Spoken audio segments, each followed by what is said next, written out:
here because we consider in my country that this is very dangerous. We have a lot of more cases, but I don't want to use more time in this.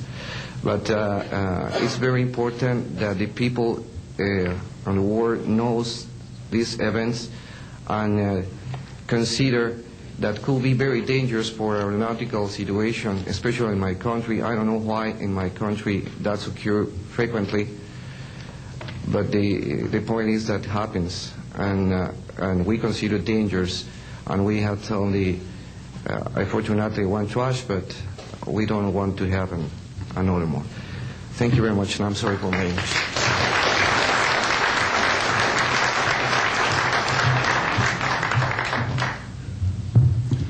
My name is Graham Bethune. I'm a retired Navy commander, pilot, had a top secret clearance. 50 years ago, February the 10th, 1951, I was flying from Keflavik, Iceland to Argentia, Newfoundland. It was at night. It was dark. About 300 miles outside of Argentia, I saw a glow on the water, like approaching the city at night. As we approached this glow, it turned to a monstrous circle of white lights on the water. We watched this for a while. The lights went out. There was nothing on the water.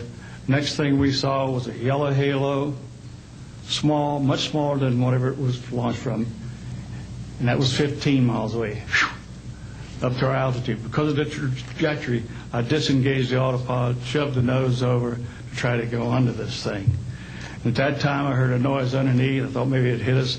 It was actually some of the crew members ducking, and they collided, and a couple of them were injured. Then it appeared over to the right and moved out slowly and flew with us. It was still not at our altitude, but we could see the shape of it. It had a dome. We could see the coronal discharge. I went back aft to let the other pilot, Al Jones, take my seat to see what the passenger's reaction was. Came back to the cockpit, told him not to report anything simply because what the psychiatrist had said to me, maybe they would lock us up. So basically, the instruments in the cockpit, we had 4 or 5 failures. In the area of magnetic compass, the electromagnetic effect, in the area of directional finders, and this type of thing. The craft was tracked by radar in excess of 1,800 miles an hour. It never did get to our altitude. We had 31 passengers, plus the psychiatrist and the crew members that all cited this at different areas. When we landed at Argentia, Newfoundland, we were interrogated by the Air Force, an excellent interrogation, Captain Paulson. When we landed at the Naval Air Test Center here at Patuxent River, we were required by Navy intelligence to make out individual reports. Out of the National Archives, I have the 18-page official Navy and Air Force report. I've made up a report to straighten out all the truth. There's a stack of books out there this high that have written all of this up. So the truth is here. I will testify under oath before Congress that everything that I have said is true.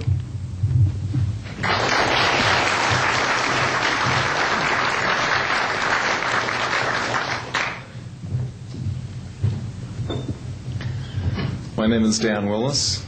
I was in the United States Navy. I held a top secret crypto level 14 extra sensitive material handling security clearance. I worked in the code room at the Naval Communications Station in San Francisco. In 1969, I received a priority message from a ship near Alaska that was classified as secret. The ship reported merging out of the ocean near Port Bow, a brightly glowing reddish-orange elliptical object, approximately 70 feet in diameter, emerged out of the water, shot into space, traveling at about 7,000 miles per hour. This was tracked on ship's radar and substantiated. Years later, I worked at the Naval Electronic Engineering Center in San Diego for 13 years. The co-worker who I worked with worked at the NORAD facility. When he first started working at the facility, he noticed objects going on the screens that track everything out in space and in the air objects going off the scale, doing right-angle turns. When he inquired, his older supervisor advised him that, quote, it was just a visit from one of our little friends. He thought this was a little unusual.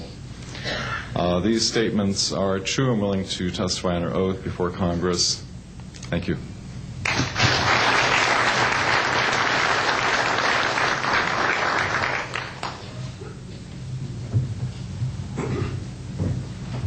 My name is Don Phillips. I was in the United States Air Force and had worked with certain intelligence agencies of the United States government.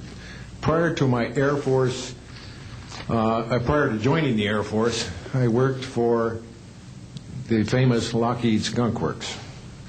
And I was working for them when I was attending college, and I worked for them in the capacity as a design engineer. It was one of my proudest moments of my life to work with a man by the name of Kelly Johnson. A lot of you might be familiar with that. It turns out that the models of aircraft that we were building, as you know, were all classified, were in the deep black, and that I came in on the end of the U-2 project. My main project was known later as the SR-71. The SR-71 had a predecessor. It had a special model built for the CIA, and that those models were one passenger, one pilot special aircraft in order to get from one place to another very, very quickly. Now, these SR-71s, as we know them, the Blackbird, are the type of aircraft that are still classified in a sense as far as the altitude that it flies at and also the speed records that it holds. I'm very proud to say that this aircraft played a big part in helping to end the Cold War. The aircraft, the predecessor aircraft, there's strong evidence to suggest that perhaps these aircraft had a different role once in the air. Each pilot, and I know a few of them, each pilot had an assignment before they took off. Okay? They learned about the assignment immediately prior to takeoff, and there's strong evidence to suggest that there was a dual role in that they were monitoring some type of traffic to and from planet Earth. This can be verified at a later point.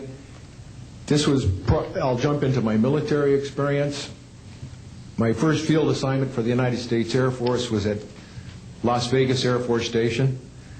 And that was my first experience with Las Vegas, and I couldn't understand why people were being so excited about going to a place such as this, but I soon found out about a year later. Nellis Air Force Base is located there. Nellis is a major training center for different types of special aircraft and fighter aircraft, one of the premier training sites for pilots all around the world. However, when I learned that my assignment was at a radar site 50 miles out of town, up near Mount Charleston, I had no idea where I'd be, so finally in the daylight I was able to find the location and reported in 1965 for duty. In 1966, early in the morning, about 1 to 2 a.m., I was staying there on base, and our barracks were at about 8,000 feet. I heard a lot of commotion. You know, at that altitude, sound carries tremendously. And I thought, well, it's early in the morning, it's summertime, and there is it's very warm, and maybe I should get up and take a look. I didn't really want to, but I got up and took a look, walked up to the main road up near my office, which was the commander's office. I was on the commander's staff, Lieutenant Colonel Charles Evans. And I was saying, who's making all this noise? Who's making all this noise at this time of the morning? So when I got within about 50 yards of the 4 or 5 people that were standing there, one being the chief of security, they were looking up in the air, and I said, gee, their heads are all looking at the same direction. Well, I looked up to the west, northwest, And to my amazement, there were lights flashing